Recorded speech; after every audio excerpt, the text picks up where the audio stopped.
قرآن پورا کا پورا صحابہ کرام ہی کو مخاطب کرتا ہے، وہی اس کے اولین مخاطبین ہیں، انہی کے سامنے وہ ہدایت رکھی گئی۔ اس میں اصول یہ ہوتا ہے کہ جو بات کہی گئی ہے، ایک اس بات کا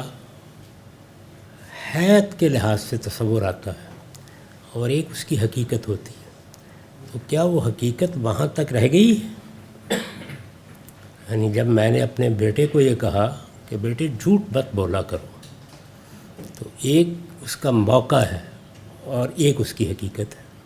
موقع کے لحاظ سے تو ایک باپ نے اپنے بیٹے کو نصیحت کی ہے اور وہ اس وقت بیٹے ہی سے متعلق ہے، اور اس کا کوئی پس منظر بھی ہو سکتا ہے کہ بیٹے نے کوئی غلطی کی ہوگی، کہیں کسی کو دھوکہ دیا ہوگا، کہیں کوئی ایسی بات کہہ دی ہوگی جو خلاف واقعہ ہے، تو باپ نے بیٹے کو توجہ دلائی۔ تو اگر اس لحاظ سے دیکھیں تو میرا یہ جملہ یا میری یہ بات یہ بیٹے ہی سے متعلق ہے، لیکن اس کی حقیقت کے لحاظ سے دیکھیں تو وہ ایک عالمگیر صداقت ہے۔ تو پورے قرآن کو ایسے ہی دیکھتے ہیں۔ اسی کو ہمارے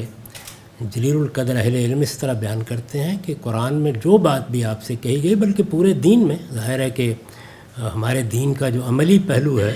وہ تو 90% سنت سے متعلق ہے، تو اس میں جو بات بھی کہی گئی ہے وہ الاحکام بالعلل، وہ اپنی حقیقت کے لحاظ سے ہوتے ہیں۔ اسی کو امام شافعی بہت وضاحت سے بیان کرتے ہیں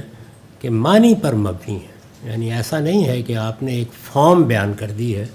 تو وہ حقیقت دیکھا جاتا ہے کہ کیا وہ عالمگیر ہے، کیا وہ مقامی ہے، کیا وہ کوئی وقتی چیز ہے۔ اس کو اہل علم دیکھ کر متعین کر کے بتا دیتے ہیں۔ تو چند چیزیں ایسی ہیں کہ جو بالکل وقتی نوعیت کی ہیں،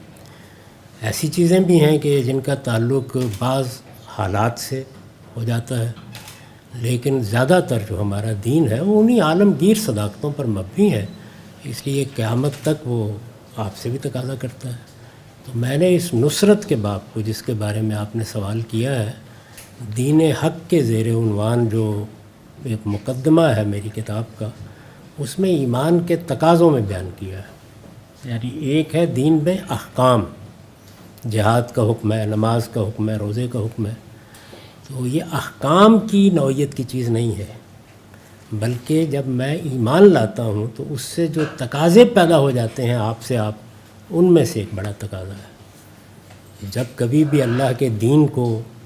ضرورت ہوگی کہ ہم اس کی مدد کریں، اس کے فروغ کے لیے کوئی کام کریں، اس کے رستے میں آنے والی کسی رکاوٹ کو دور کریں، اس کی مدافعت کے لیے کوئی اقدام کریں، تو یہ سب چیزیں اسی عنوان کے تحت بیان کی جائیں۔